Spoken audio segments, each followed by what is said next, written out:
சீசனில் மலிவாக கிடைக்கும் போதே வாங்கி அடிக்கிற வெயில யூஸ் பண்ணி இந்த மாதிரி காரசாரமாக மாங்காய் ஊறுகாய் போட்டு வச்சுக்கோங்க. வருஷக்கணக்கில் வச்சு யூஸ் பண்ணிக்கலாம். இந்த ஆவக்காய் மாங்காய் ஊறுகாய் ஆந்திராவில் ரொம்பவே ஸ்பெஷல். நல்ல காரசாரமாக வீட்டில் எப்படி ஈஸியாக போடலான்னு பார்க்கலாம். இதுக்கு இந்த மாதிரி குண்டு மாங்காய் நல்ல புளிப்பாக இருக்கிற மாதிரி நல்ல கெட்டியாக இருக்கிற மாதிரி பார்த்து வாங்கிக்கோங்க. நல்ல காயாக இருக்கிற மாதிரி மாங்காவை யூஸ் பண்ணிக்கோங்க. நல்லா சுத்தமாக வாஷ் பண்ணிட்டு கொஞ்சம் கூட ஈரம் இல்லாமல் தொடச்சி ஃபேன் காற்றுல ஆற வச்சு இந்த மாதிரி பெரிய பெரிய பீசஸாக கட் பண்ணி எடுத்துக்கோங்க. உள்ளே இருக்கிற லேயரோட சேர்த்து கட் பண்ணுங்க. இந்த மாங்காய் ஊறுகாய்க்கு ஒரு மசாலா ரெடி பண்ண போகிறோம். அதுக்கு 3 டேபிள் ஸ்பூன் கல்லுப்பு, 2 டேபிள் ஸ்பூன் வெந்தயம், 6 டேபிள் ஸ்பூன் கடுகு.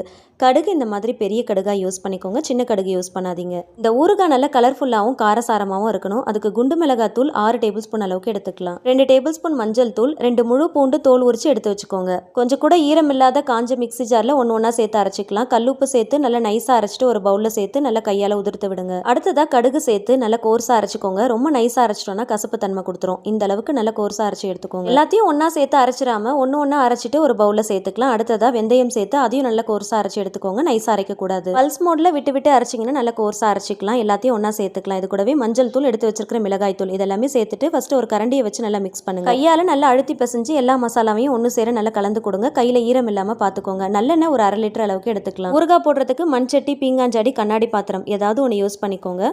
ஸ்டெயின்லெஸ் ஸ்டீலோ அலுமினியமோ யூஸ் பண்ணாதீங்க. பிளாஸ்டிக் அவாய்ட் பண்ணிக்கோங்க. எடுத்ததும் மொத்தமாக போட்டுறாம ஒரு லேயர் மசாலா, ஒரு லேயர் மாங்காய், ஒரு லேயர் பூண்டு இந்த மாதிரி லேயராக ஃபார்ம் பண்ணி போட்டிங்கன்னா மிக்ஸ் பண்ணுறதுக்கு வசதியாக இருக்கும். நம்ம சேர்க்குற மசாலாவும் எல்லா மாங்காயிலையும் ஸ்ப்ரெட் ஆகிற அளவுக்கு ஈஸியாக மிக்ஸ் பண்ணிக்கலாம். அடுத்ததாக நல்லெண்ணெய் ரொம்பவே முக்கியம்.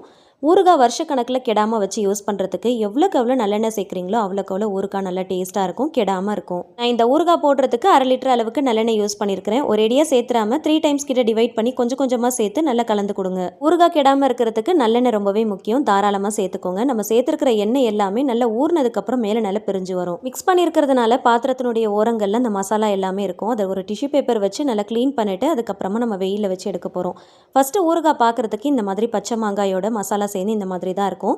காட்டன் துணி போட்டு நல்லா கவர் பண்ணிட்டு 3 நாள் வெயிலில் வச்சு எடுங்க. டெய்லி மார்னிங் 1 டைம் மட்டும் கரண்டி வச்சு நல்லா கலந்து கொடுத்துட்டு அதுக்கப்புறம் வெயிலில் வைங்க. வெயிலில் வைக்கும் போது இந்த மாதிரி காட்டன் துணியை கவர் பண்ணி வைங்க. அப்பதான் மண்ணு தூசி உள்ளே போகாமல் இருக்கும். 3 நாள் நல்லா வெயிலில் வச்சு எடுத்ததுக்கப்புறம் மசாலாவோட சேர்ந்து மாங்காய் நல்லா ஊறி இருக்கும். நம்ம சேர்த்திருந்த எண்ணெய் எல்லாமே நல்லா பிரிஞ்சு தகன்னு இருக்கும். இதில் சேர்த்திருக்கிற வெந்தயம், கடுகு வறுக்காம சேர்த்திருக்கிறதுனால கசப்பு தன்மை கொடுக்குமான்னு உங்களுக்கு ஒரு டவுட் இருக்கும். கண்டிப்பாக கசப்பு தன்மை கொடுக்காது. நைஸாக அரைக்காம கோர்ஸாக அரைச்சு சேர்த்துக்கோங்க. இந்த ஊறுகாய்க்கு வறுக்காம இந்த மாதிரி பொடி பண்ணி போட்டு தான் செய்வாங்க. அதுதான் இந்த ஊறுகாவுடைய ஸ்பெஷல். நல்ல காரசாரமான ஆந்திரா ஸ்டைல் ஆவக்காய் மாங்காய் ஊறுகாய் ரொம்ப சூப்பரா ரெடி ஆயிடுச்சு. இதே மெத்தட் அண்ட் மெஷர்மெண்ட்ல நீங்களும் ட்ரை பண்ணி பாருங்க. பெர்ஃபெக்ட்டா வரும். சுட சுட சாதத்துல இந்த மசாலா மட்டுமே போட்டு பெரட்டி சாப்பிட்டா அவ்வளோ டேஸ்டா இருக்கும். எல்லா ரைஸ் அண்ட் டிஃபன் வெரைட்டிஸ்க்கும் ஒரு துண்டு மாங்காய் வச்சு சாப்பிட்டாலே செம்ம சாட்டிஸ்ஃபைடா இருக்கும். வீடியோ பிடிச்சா லைக் பண்ணி ஷேர் பண்ணி சேனலை மறக்காம சப்ஸ்கிரைப் பண்ணிக்கோங்க. தேங்க்ஸ் ஃபார் வாட்சிங்.